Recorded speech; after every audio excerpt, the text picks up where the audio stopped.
ځکه خو قطب الاقطاب شیخ زکریا نور الله مرقده د حدیث لاندې لیکي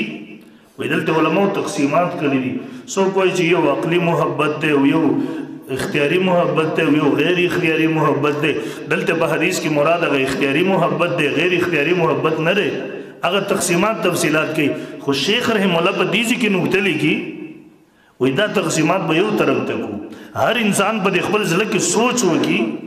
کہ کله در زما زوی دی چلو طبیعی طور غیر اختیاری طور دا زوی یقیناً ما تگران دی او کہ زما دا زوی دا رسول اللہ صلی اللہ علیہ وسلم پوری داغت توہین وکی دا رسول اللہ صلی اللہ علیہ وسلم پر سنت پوری استحضاء وکی وسما دا بچے محبوب دے کہ اللہ دا پیغمبر سنت را تا محبوب دی وسما دا بچے محبوب دے کہ ما دا اللہ پیغمبر محبوب دے یوزی کہ دا رسول اللہ صلی اللہ علیہ وسلم دا عزت خبر را اللہ بے بدیزی کی ماتے دا اللہ پیغمبر محبوب دے کہ رخبل جان محبوب دے بس دا ایمان پتہ بدیزی کی لگی دا محبت پتہ بدیزی کی لگی نو عمر فاروق رضی اللہ عنہ سوچ گئی سی یقیناً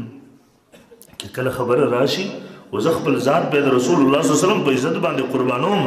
خپل جان دا رسول اللہ صلی اللہ علیہ وسلم تحفظ دا پارا قربانوم نو پتہ وہ لگی دا یقیناً مات رخبل ذات نم رسول اللہ صلی اللہ علیہ وسلم زیاد محبوب دے بے ورطوی اللہ پیغمبرہ بس دا خپل جان نم رات زیاد محبوب ہے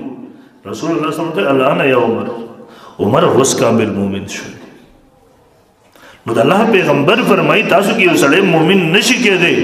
ترسوئی چا ٹول محبتون زمان پا محبت نہیں قربان کری ترسوئی چا ٹول عزتون زمان پا عزت نہیں قربان کری ترسو پوری چا ٹول تعلقات زمان پا تعلق نہیں قربان کری ترگا وقت پوری مومن کامل نشی کے دے